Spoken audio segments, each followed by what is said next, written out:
वाह या. भारती, काय आज जेवण बनवलं होतंस ग? म्हणजे 2 घाट जास्तच गेले मला. माझ्या स्वयंपाकाचं काही नाही. राधिका जिंकली ना, त्या आनंदात 4 घास जास्त खाल्ले तुम्ही.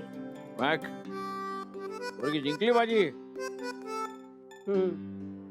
आणि आता स्वतःच्या घरी परतही जाईल ती. खरंच स्वतःचा शब्द खरा करून दाखवला राधिकाने. शेवटी लेख कोणाची आहे? हार मानायची नाही हे मी तिला आधीच सांगितलं होतं. बरं झालं ती शून्या उद्या इथं नसेल. राधिकाला ग्रहण लागलं होतं, सुटलं. हो ना, किती सहन करावं लागलं नाही शन्यापाई.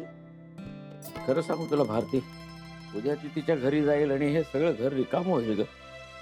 एवढे दिवस शेजारी राहत होती, मग घरात आली. खूप जीव लावा लागत तिने या घराला. उद्या ती तिच्या सासरी जाणार म्हटल्यानंतर काय सुचत नाही ग मला. एकदा असं वाटतं भारती छान होणार आता सगळं, पण कुठेतरी रुखरुख पण लागून राहते की बरं होईल ना तिचं. अहो, तुम्ही असं माझ्यासारखं काय बोलायला लागलाय? होईल. एकदा राधिकाने घराचा ताबा घेतला ना की सगळं व्यवस्थित होईल. बघा, गुरुनाथलाही चांगलं वठणीवर आणेल ती. तसंच होऊ दे ग बाई, हेच व्हायला हवं. आणि शून्याचं भूत आता एकदाच उतरू दे डोक्यातनं तिच्या. राधिका आहे ना भूत उतरवायला. पण खरं सांगू का, उद्यापासून मला फार कंटाळा येणार आहे. म्हणजे सारखी राधिका अवतीभोवती असायची, त्याची सवय झाली ना. खरंच कंटाळा येईल. काय शेवटी जगण्याचे नियम आहेत ग. आयुष्यभर कोणी कोणाला पुरत नाही. पण त्याच्यात एवढंच समाधान मात्र आहे हं, की राधिका सतत डोळ्यासमोर राहील. खरंय. पंकज मी आज खूप खुश आहे. आईस्क्रीम खायला जाऊया? अरे वा, आज एकदम आईस्क्रीम वगैरे चालेल. मी काय म्हणतो, आपण सगळेच जाऊयात ना. आय मीन अथर्वलाही बरं वाटेल. पंकज मी फक्त आपल्या दोघांबद्दल म्हणत होते रे. का दोघच का?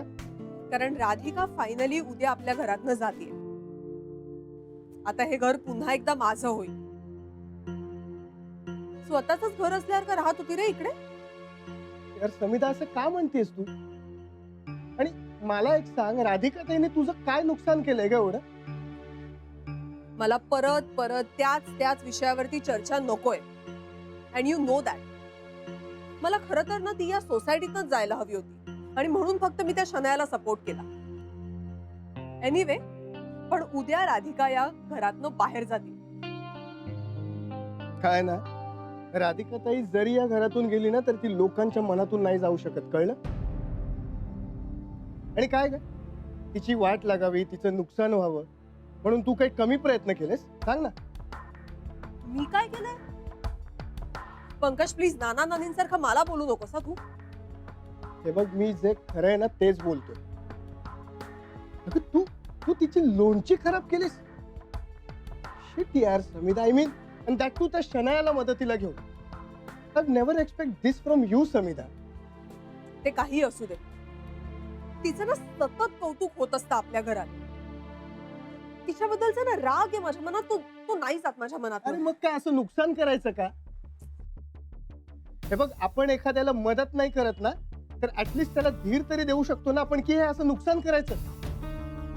अगं नशीब समज राधिका ताईंनी याचा काही इश्यू नाही केला, दुसरं कुणी असतं ना तुला सोडलं नसतं, कळलं?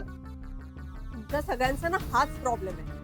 राधिका एकटी बरोबर, तिचं कधीच काही चुकत नाही, बाकी सगळी दुनिया चुकते. तुझा प्रॉब्लेम काय माहितीये समीरा, तू आहे ना तशीच आहेस, कळलं? I mean just look at you. आधी ना चांगलं वागायला शिक आणि मग लोकांकडून कौतुक एक्सपेक्ट कर, कळलं? पंकज, हो. आणि जर ह्या कारणासाठी तुला आईस्क्रीम खायला जायचं असेल ना, तर तू एकटी जा, मी नाही येणार.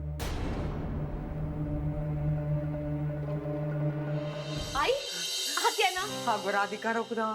मग मला ते काही कळूनच नाही राहिलो, का करू काही समजत नाहीये. का काय झालं? अगं विमानाची वेळ होऊन राहिली ना, आणि हे महाशय अजून लोळत पडलाय.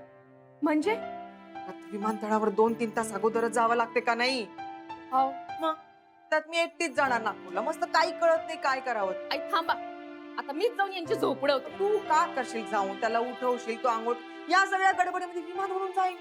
थांबा आई, मी येते तुमच्या बरोबर. एक मिनिट यांना एअरपोर्टला जायचंय का? हो ना. चला, माझं ऑफिस सांताक्रूजलाच आहे, मी सोडतो तुम्हाला एअरपोर्टला जाता जाता. खरं का? अगं खरंच, मी सोडतो त्यांना जाता जाता. थँक्यू, म्हणजे खूपच बरं होऊन जाईल. अगं थँक्यू काय त्यात राधिका ताई. बरं चला काकू, तुम्हाला आधी एअरपोर्टला सोडतो आणि तसंच ऑफिसला जाईल, ठीक आहे? चालतंय. ना निन्ना चाल. नाही ना ना नाही, देवळात गेलेत साखर ठेवायला. बर. अथर्व आहे ना आतमध्ये? त्याला हो बोल. तर मी बोलवतो थांब. अथर्वा, आजी चालली बा. अथर्व ये. आलं ग, म्हणजे बोलते. आलं. म्वा. आधी तू कुठे जाताय? मी चालली आपल्या घरी नागपूरला. चालते का तू? आधी मला बोलेल ना. अरे बुडली तर आपण दोरीनं खेचून वर काढू. आजीला नमस्कार कर. अगं राहू दे ग माय, राहू दे. अथर्व, हे घे बाळा, घे. आई अहो कशाला आता? राहू दे ना. नातवाला देऊन राहील, तुला देऊन राहील का? हे पाय, आईला बिलकुल त्रास द्यायचा नाही बरं. हो. शाळ्या मुलासारखं वागायचं. हो. चल पळ. चल, निघते. आई नमस्कार करते. अगं राहू दे ग माय, राहू दे. अहो, आई खूप मोठी हो. मला आशीर्वाद आहे तुझ्या बरोबर. आता काही काळजी करू नको, सगळं चांगलं आणि ठीक होतंय. पाय, तो वर बसलाय ना, खऱ्या खोट्याचा हिशेब ठेवणारा, सगळं पाहून राहिलाय. आणि हे पाय, काही लागलं तर संकोच बाळगायचा नाही, मला फोन करायचा बरं. हो ना आई, तुम्हालाच तर फोन करणार ना. मला तुझा खूप अभिमान वाटून राहिलाय राधिका. तू हे जे काही केलंयस ना, मोठ्या हिमतीनं केलंय बरं. अनेक स्त्रियांना असं वाटत असते आपलं अस्तित्व असं टिकून राहावं, आपलं नाव व्हावं, पण बिचारा सगळ्यांच्या इच्छा मनातच विरून जाते. पाय, कृतीत येत नाही. आता परिस्थितीमुळे तुला हे सगळं करणं भाग पडलं. या सगळ्याला सामोरी गेलीस हो, आणि जिंकलीच. पाय, खरंच तुझ्यामुळे अनेक स्त्रियांना प्रोत्साहन मिळणार आहे. त्यांच्या इच्छा कृतीत येणार. प्रयत्न तर करतील का नाही तुझ्यामुळं. माणूस स्वतःचं आयुष्य एक वेळ घडवू शकतो, पण माणूस तेव्हाच मोठा होतो ज्या वेळेला तो आपल्या कृतीतून, आपल्या कर्तृत्वानं दुसऱ्यांचं आयुष्य घडवण्यासाठी कारणीभूत ठरतो, जे तू केलंयस. आई हो, किती कौतुक कराल. आता जा, फ्लाईटची वेळ होऊन राहिली ना. हा, चल.